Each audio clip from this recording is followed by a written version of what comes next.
Hello नमस्कार दोस्तों आज की इस वीडियो में हम समान विज्ञान से टेस्ट पेपर को 2 करेंगे। यदि आप किसी भी एग्ज़ाम्स की तैयारी कर रहे हो, चाहे आप बिहार पुलिस की कर रहे हो, बिहार दरोगा की कर रहे हो, चाहे एसएससी हो, एमटीएस हो, कोई भी एग्ज़ाम हो जिसमें साइंस पूछा जाता है, वो जो है आप इस क्वेश्चन को कीजिए और देखिए कि आंसर इस किसका क्या होगा। अगर आप में से 40 प्रश्न जो है इसमें होने वाला है और इसमें से 40 में से आपका कितना क्वेश्चन जो है सही होता है उस क्वेश्चन को कमेंट जरूर करें। और इसी लेवल का क्वेश्चन जो है एग्ज़ाम में पूछा जाता है, ठीक है। ये टेस्ट पेपर 2 है और धीरे धीरे जो है बहुत सारे प्रश्नों को हम इसी तरीके से आगे भी करते चलेंगे, ठीक है। तो देखिए सबसे पहला क्वेश्चन की ओर हम चलेंगे तो देखेंगे कि बीजों का जो अध्ययन होता है उसको क्या कहा जाता है। बीजों का जो अध्ययन होता है, बीज जो होता है, बीजों के अध्ययन को क्या कहते हैं, तो बीजों के अध्ययन को कहते हैं स्पर्मोलॉजी। स्पर्मोलॉजी कहा जाता है। बीजों के अध्ययन को क्या कहा जाता है, स्पर्मोलॉजी कहा जाता है बीजों के अध्ययन को, ठीक है। अरे नींबू में डायबेक रोग किसकी कमी के कारण होता है, तो नींबू में डायबेक रोग जो होता है किसकी कमी के कारण से होता है, तो डायबेक रोग होता है किसकी कमी से, तो डायबेक रोग होता है कॉपर की कमी से होता है। डायबेक रोग किसकी कमी से होता है, तो कॉपर की कमी से होता है। डायबेक रोग होता है कॉपर की कमी से। डायबेक रोग किसकी कमी से होता है, तो कॉपर की कमी से जो है डायबेक रोग होता है। कॉपर की कमी से डायबेक रोग होता है, कॉपर की कमी से। अब जहाँ पर भी अगर आपको डायबेक कहीं पर दिखे तो उसमें क्या मारना है, कॉपर की कमी से होता है, ठीक है। अगला है वरुणा योजना का संबंध किससे है। वरुणा योजना का संबंध जो है वो किससे है, वरुणा योजना का संबंध किससे है, वरुणा योजना का संबंध किससे है, तो वरुणा योजना का जो संबंध है वो है कृत्रिम वर्षा से। कृत्रिम वर्षा से है, कृत्रिम वर्षा से है वरुणा योजना। ब से वर्षा और ब से वरुणा योजना, ठीक है।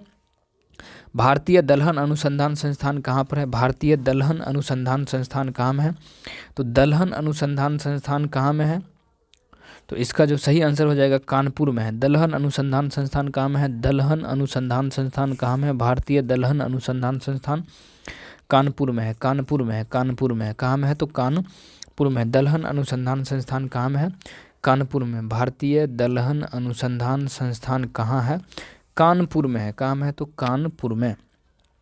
वनस्पति समूह का सबसे बड़ा संघ कौन होता है, वनस्पति समूह का सबसे बड़ा संघ जो है कौन है, वनस्पति समूह का सबसे बड़ा संघ कौन है, तो थैलोफाइटा। वनस्पति का कौन है, तो थैलोफाइटा जो है वनस्पति समूह का सबसे बड़ा संघ है। नाबार्ड की स्थापना कब किया गया था, नाबार्ड की जो स्थापना है वो कब किया गया था, नाबार्ड की स्थापना कब किया गया था, तो नाबार्ड की स्थापना किया गया था 12 जुलाई 1982 को जो है नाबार्ड की स्थापना किया गया था। 12 जुलाई 1982 को नाबार्ड की स्थापना कब किया गया था, तो 12 जुलाई 1982 को जो है नाबार्ड की स्थापना किया गया था। नाबार्ड की स्थापना कब किया गया था, तो 12 जुलाई 1982 को जो है नाबार्ड की स्थापना किया गया था। अगला है अल्फांसो एवं आम्रपाली किसकी प्रजाति है, अल्फांसो एवं आम्रपाली किसकी एक प्रजाति है, तो अल्फांसो, देखिए अल्फांसो और आम्रपाली जो है आम की एक प्रजाति है। अल्फांसो और आम्रपाली आम की प्रजाति है। अल्फांसो और आम्रपाली आम की प्रजाति है। अल्फांसो और आम्रपाली आम की एक क्या है, प्रजाति है। अंगूर का बगीचा किसे कहा जाता है, अंगूर का बगीचा किसको कहा जाता है, अंगूर का बगीचा किसको कहा जाता है, अंगूर का बगीचा किसे कहा जाता है, अंगूर का बगीचा किसको कहा जाता है, अंगूर का बगीचा किसको कहा जाता है, तो अंगूर का बगीचा जो है नासिक को कहा जाता है। नासिक को अंगूर का बगीचा जो है नासिक को कहा जाता है, नासिक को। बकरी के किस नस्ल को विश्व की दूध की रानी कही जाती है, बकरी के किस नस्ल को विश्व की दूध की रानी कही जाती है, बकरी के किस नस्ल को विश्व की दूध की रानी कही जाती है, तो ये सानेन को जो है कहा जाता है, सानेन को। बकरी के किस नस्ल को विश्व की दूध की रानी कही जाती है, बकरी के किस नस्ल को विश्व की दूध की रानी कही जाती है, तो सानेन को, सानेन को कहा जाता है। भारत का अन्न भंडार, भारत का अन्न भंडार, भारत का अन्न भंडार किसे कहा जाता है, भारत का अन्न भंडार जो है किसको कहा जाता है, तो भारत के जो अन्न भंडार कहा जाता है वो पंजाब को कहा जाता है। भारत का अन्न भंडार किसको कहा जाता है, तो पंजाब को भारत के अन्न भंडार के नाम से जाना जाता है। पंजाब को भारत के अन्न भंडार के नाम से जाना जाता है। केंद्रीय बकरी अनुसंधान संस्थान कहाँ पर है, केंद्रीय बकरी अनुसंधान केंद्र कहाँ है, तो केंद्रीय बकरी अनुसंधान जो है कहाँ में है, तो ये जो है मखदूम में है, मखदूम में। केंद्रीय बकरी अनुसंधान कहाँ में? तो मखदूम में। केंद्रीय बकरी अनुसंधान मखदूम में। केंद्रीय बकरी अनुसंधान कहाँ में है? मखदूम में। केंद्रीय बकरी अनुसंधान मखदूम। केंद्रीय बकरी अनुसंधान कहाँ में? तो मखदूम में। केंद्रीय बकरी अनुसंधान कहाँ में है? तो मखदूम में है। मुर्गी के अंडा में कितना प्रतिशत प्रोटीन है? मुर्गी के अंडा में कितना? तो देखिए मुर्गी के अंडे में कितना प्रतिशत प्रोटीन होता है? तो प्रोटीन जो है 12% होता है। मुर्गी के अंडे में कितना प्रतिशत प्रोटीन होता है? तो 12% प्रोटीन होता है। मुर्गी के अंडे में कितना प्रतिशत प्रोटीन? 12% प्रोटीन होता है। 12% प्रोटीन जो है होता है। यदि आप नए हैं तो हमारे चैनल को सब्सक्राइब जरूर कर लीजिए। इस चैनल पर जो है प्रीमियम क्वालिटी में प्रत्येक क्वेश्चन जो है आपको देखने को मिलेगा, ठीक है। बकरी का वैज्ञानिक नाम क्या है? बकरी का वैज्ञानिक नाम जो है क्या है? बकरी का वैज्ञानिक नाम क्या है? तो बकरी का जो वैज्ञानिक नाम है कैपरा हिरकस है। कैपरा हिरकस। बकरी का वैज्ञानिक नाम क्या है? तो कैपरा हिरकस। बकरी का वैज्ञानिक नाम क्या है? कैपरा हिरकस जो है बकरी का वैज्ञानिक नाम है। बकरी का वैज्ञानिक नाम क्या है? तो कैपरा हिरकस बकरी का जो है वैज्ञानिक नाम। पक्षियों का अध्ययन क्या कहलाता है?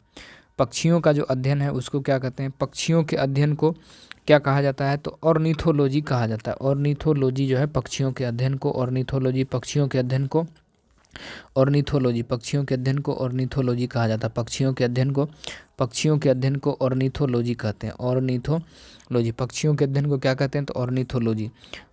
आम में लिटिल लीफ रोग कैसे होता है? आम में लिटिल लीफ रोग का कारण क्या है? आम में जो लिटिल लीफ रोग होता है वो किसके कारण से होता है? आम में लिटिल लीफ जो रोग होता है वो किसके कारण से होता है? तो ये होता है जिंक की कमी से। जिंक की कमी से जो है आम में लिटिल लीफ रोग होता है। आम में लिटिल लीफ किसके कारण? जिंक की कमी से, जेडन की कमी से होता है।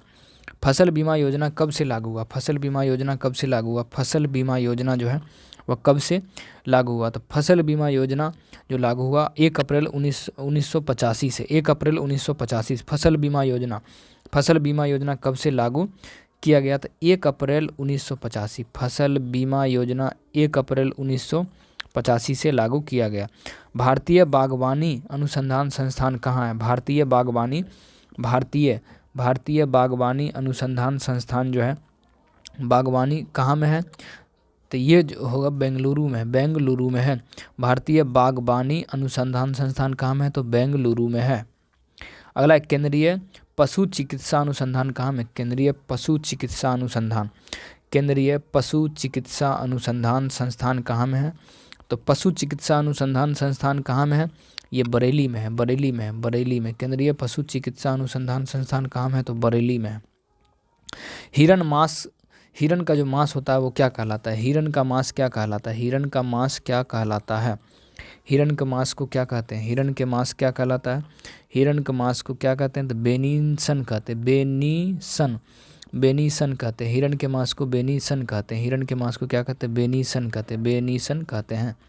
सर्वाधिक भेड़ किस देश में पाले जाते हैं? सबसे ज़्यादा जो भेड़ हैं, सर्वाधिक भेड़ जो हैं किस देश में पाले जाते हैं? सर्वाधिक भेड़ किस देश में पाले जाते हैं? सर्वाधिक भेड़ किस देश में पाले जाते हैं? सर्वाधिक भेड़ किस देश में पाले जाते हैं? तो सबसे अधिक भेड़ जो पाले जाते हैं वो ऑस्ट्रेलिया में पाले जाते हैं। सर्वाधिक भेड़ ऑस्ट्रेलिया में पाले जाते हैं। सबसे अधिक भेड़ किस देश में पाले जाते हैं? तो ऑस्ट्रेलिया में।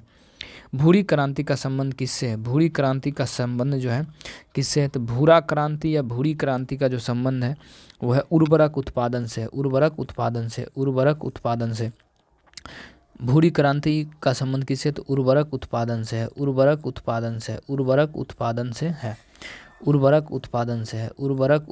से है। ठीक है। रजत क्रांति का संबंध किससे है? रजत क्रांति का संबंध किससे है? तो रजत क्रांति का संबंध अंडा उत्पादन से है। रजत क्रांति का संबंध किससे है? अंडा उत्पादन से है।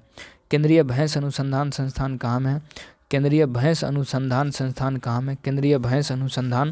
संस्थान जो है कहाँ में है? तो केंद्रीय भैंस अनुसंधान संस्थान कहाँ में है? तो हरियाणा के हिसार में। केंद्रीय भैंस अनुसंधान संस्थान कहाँ में? तो हरियाणा के हिसार में। केंद्रीय औषधि शोध संस्थान कहाँ में? केंद्रीय औषधि शोध संस्थान कहाँ में? केंद्रीय औषधि शोध संस्थान कहाँ में है? तो ये जो है लखनऊ में। केंद्रीय औषधि शोध संस्थान कहाँ में? केंद्रीय औषधि शोध संस्थान कहाँ है? तो ये जो है लखनऊ में है, लखनऊ में केंद्रीय औषधि। जमनपुरा किसकी एक प्रजाति है? जमुनापरी किसकी एक प्रजाति है? तो जमुनापरी जो है बकरी की एक क्या है तो प्रजाति है। जमुनापरी बकरी की एक प्रजाति। जमुनापरी किसकी एक प्रजाति है? जमुनापरी एक बकरी की क्या है प्रजाति है। मछलियों का अध्ययन को क्या कहते हैं? मछलियों के अध्ययन को क्या कहते हैं? तो मछलियों के अध्ययन को क्या कहा जाता है? तो मछलियों के अध्ययन को इक्थियोलॉजी कहा जाता है। इक्थियोलॉजी को मछलियों का अध्ययन कहा जाता है। मछलियों के अध्ययन को इक्थियोलॉजी कहा जाता है। मछलियों के अध्ययन को इक्थियोलॉजी कहा जाता है। मछलियों के अध्ययन को इक्थियोलॉजी कहा जाता है। जाफराबादी किस जानवर की एक प्रजाति है? जाफराबादी किस जानवर की एक प्रजाति है? जाफराबादी किस जानवर की एक प्रजाति है? तो ये जो है भैंस की एक प्रजाति है। जाफराबादी भैंस की एक क्या है प्रजाति है। जाफराबादी भैंस की एक प्रजाति है। जाफराबादी भैंस की एक प्रजाति है। जाफराबादी भैंस की एक क्या है तो प्रजाति है। जाफराबादी भैंस की एक प्रजाति है। सूअर का मांस क्या कहलाता है? सूअर के मांस को क्या कहते हैं? तो सूअर के मांस को क्या कहा जाता है? सूअर के मांस को पोर्क कहा जाता है। सूअर के मांस को पोर्क कहा जाता है। सूअर का जो मांस होता है उसको क्या कहते हैं? तो सूअर के मांस को पोर्क कहा जाता है। सूअर का जो मांस होता है उसको बोला जाता है पोर्क। सूअर के मांस को क्या कहते हैं? तो पोर्क कहा जाता है। सूअर के मांस को पोर्क कहा जाता है। मकड़ियों का अध्ययन क्या कहलाता है? मकड़ियों का अध्ययन को क्या कहते हैं? तो मकड़ियों के अध्ययन को क्या कहते हैं? इक्थियोलॉजी नहीं होगा, मछलियों का अध्ययन है। सिस्मोलॉजी भी नहीं होगा। ठीक है, अब इन दोनों में आप लोग डिसाइड कीजिए मकड़ियों का अध्ययन क्या होगा। तो मकड़ियों का जो अध्ययन होता है उसको बोलते हैं एरिनियोलॉजी। मकड़ियों के अध्ययन को एरिनियोलॉजी कहते हैं। मकड़ियों के अध्ययन को एरिनियोलॉजी कहते हैं। मकड़ियों के अध्ययन को एरिनियोलॉजी। मकड़ियों के अध्ययन को एरिनियोलॉजी। मकड़ियों के अध्ययन को एरिनियोलॉजी। मकड़ियों के अध्ययन को एरिनियोलॉजी। ठीक है, अगला हम देखते हैं। कृत्रिम गर्भधारण के लिए बैल के बीड़ को किस में रखा जाता है? कृत्रिम गर्भधारण के लिए बैल के बीड़ को किस में रखा जाता है? तो बैल का बीड़ को रखा जाता है द्रवित नाइट्रोजन में या द्रव नाइट्रोजन में रखा जाता है। कृत्रिम गर्भधारण के लिए बैल के बीड़ को किस में रखा जाता है? तो ये रखा जाता है द्रव नाइट्रोजन में रखा जाता है। कृष्ण क्रांति का संबंध किससे है? कृष्ण क्रांति है तो कृष्ण क्रांति का संबंध किससे है? कृष्ण क्रांति का संबंध किससे है? कृष्ण क्रांति का संबंध किससे है? तो ये जो है पेट्रोलियम से। कृष्ण क्रांति का संबंध किससे? तो पेट्रोलियम से है। कृष्ण क्रांति का संबंध है पेट्रोलियम से। कृष्ण क्रांति का संबंध पेट्रोलियम से। कृष्ण क्रांति का संबंध पेट्रोलियम से। कृष्ण क्रांति का संबंध पेट्रोलियम से है। कृष्ण क्रांति का संबंध किससे है? तो पेट्रोलियम से जो है कृष्ण क्रांति का संबंध है। पेट्रोलियम से है कृष्ण क्रांति का संबंध जो है पेट्रोलियम से है कृष्ण क्रांति का संबंध। प्रकृति का हलवाहा किसको कहा जाता है? प्रकृति का हलवाहा किसे कहा जाता है? प्रकृति का हलवाहा किसको कहा जाता है? प्रकृति का हलवाहा किसको कहा जाता है? तो प्रकृति के जो हलवाहा है वो कहा जाता है केचुआ को। प्रकृति का हलवाहा केचुआ को कहा जाता है। प्रकृति का हलवाहा केचुआ को कहा जाता है। प्रकृति का हलवाहा किसको कहा जाता है? तो केंचुआ को कहा जाता है। पश्मीना ऊन किससे प्राप्त की जाती है? तो पश्मीना ऊन बकरी से प्राप्त किया जाता है। पश्मीना ऊन किससे प्राप्त किया जाता है? तो बकरी से। पश्मीना ऊन किससे प्राप्त किया जाता है? तो ये जो है बकरी से प्राप्त किया जाता है। पश्मीना ऊन किससे प्राप्त किया जाता है? तो बकरी से प्राप्त किया जाता है। पश्मीना ऊन किससे प्राप्त किया जाता है? तो बकरी से प्राप्त किया जाता है। बकरी से प्राप्त किया जाता है। पश्मीना ऊन बकरी से प्राप्त किया जाता है। सारंग, मूंगा और खैरा किसकी प्रजाति है? सारंग, मूंगा एवं खैरा किसकी एक प्रजाति है? तो सारंग हो गया, मूंगा हो गया या खैरा किसकी एक प्रजाति है? तो ये जो प्रजाति है मधुमक्खी की। सारंग, मूंगा और खैरा। ठीक है, ग लास्ट में, इसमें भी ग है और इसमें भी ग है और इसमें क्या खैरा, यानी सारंग, मूंगा और खैरा किसकी एक प्रजाति है? तो मधुमक्खी की एक क्या है प्रजाति है। मधुमक्खी की एक प्रजाति है। मुर्गियों में रानीखेत बीमारी किससे होता है? मुर्गियों में जो रानीखेत की बीमारी होता है वो किससे होता है? मुर्गियों में रानीखेत बीमारी जो होता है वो किससे होता है? तो वो जो है विषाणु से होता है। विषाणु से होता है। मुर्गियों में रानीखेत बीमारी किससे होता है? तो विषाणु से होता है। मुर्गियों में रानीखेत बीमारी विषाणु से होता है। मुर्गियों में रानीखेत बीमारी किससे होता है? तो विषाणु के कारण होता है। मुर्गियों में रानीखेत बीमारी विषाणु के कारण होता है। भेड़ का वैज्ञानिक नाम क्या है? भेड़ का जो वैज्ञानिक नाम है भेड़ का वैज्ञानिक नाम क्या है? भेड़ का वैज्ञानिक नाम क्या है? तो ओबिस एरीज है। भेड़ का वैज्ञानिक नाम है ओबिस एरीज। भेड़ का वैज्ञानिक नाम क्या है? ओबिस एरीज जो है भेड़ का वैज्ञानिक नाम है। ओबिस एरीज भेड़ का वैज्ञानिक नाम है। ओबिस एरीज क्या है? तो भेड़ का वैज्ञानिक नाम है ओबिस एरीज। बच्चों वाली गाय को क्या कहा जाता है?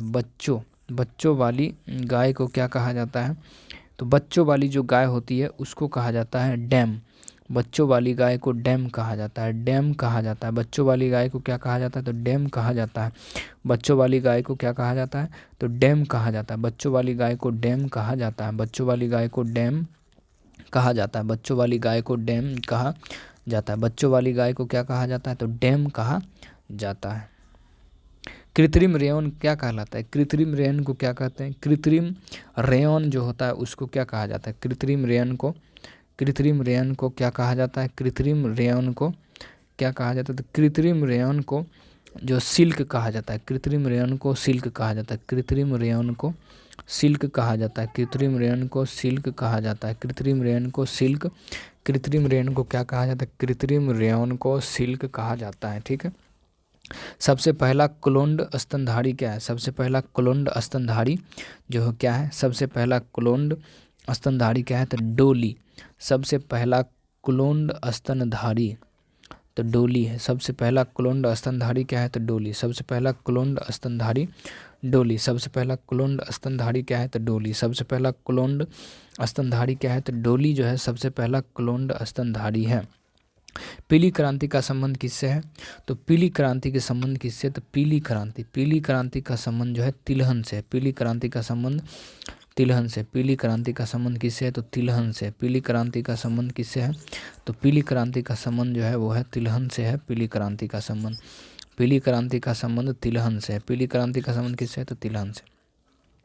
कच्चे फलों को पकाने के लिए किसका प्रयोग किया जाता है? कच्चे फलों को पकाने के लिए किसका प्रयोग किया जाता है? तो कच्चे फलों को पकाने के लिए ए और बी एसिटिलीन और कच्चे फलों को पकाने के लिए किसका प्रयोग किया जाता है? तो एथिलीन का भी प्रयोग किया जाता है कच्चे फलों को पकाने के लिए, और एसिटिलीन का भी प्रयोग किया जाता है। यानी ए और बी क्या हो जाएगा? दोनों। ए और बी दोनों। विश्व का कहवा पात्र किसको कहा जाता है? विश्व का कहवा पात्र जो है वो किसको कहा जाता है? तो विश्व का कहवा का पात्र जो है ब्राज़ील को कहा जाता है। कहवा ब्राज़ील, लास्ट में क्या है? कहवा, तो ब्राज़ील। ठीक है, ब्राज़ील। कहवा पात्र किसको कहा जाता है? विश्व का कहवा पात्र ब्राज़ील को कहा जाता है। अंगोरा ऊन किससे प्राप्त होता है? अंगोरा एक ऊन है और यह ऊन जो होता है वो किससे प्राप्त होता है? अंगोरा ऊन किससे प्राप्त होता है? अंगोरा ऊन किससे प्राप्त होता है? तो अंगोरा ऊन प्राप्त होता है किससे? तो अंगोरा ऊन खरगोश से प्राप्त किया जाता है। खरगोश से प्राप्त किया जाता है। अंगोरा ऊन खरगोश से प्राप्त किया जाता है। अंगोरा ऊन खरगोश से प्राप्त किया जाता है। अंगोरा ऊन खरगोश से प्राप्त किया जाता है। अंगोरा ऊन खरगोश से प्राप्त किया जाता है। अंगोरा ऊन किससे? तो खरगोश से प्राप्त किया जाता है। गाय का वैज्ञानिक नाम क्या है? तो गाय का जो वैज्ञानिक नाम क्या है? गाय का वैज्ञानिक नाम क्या है? तो गाय का जो वैज्ञानिक नाम है बॉस इंडिकस। गाय का वैज्ञानिक नाम बॉस इंडिकस है। Bos indicus.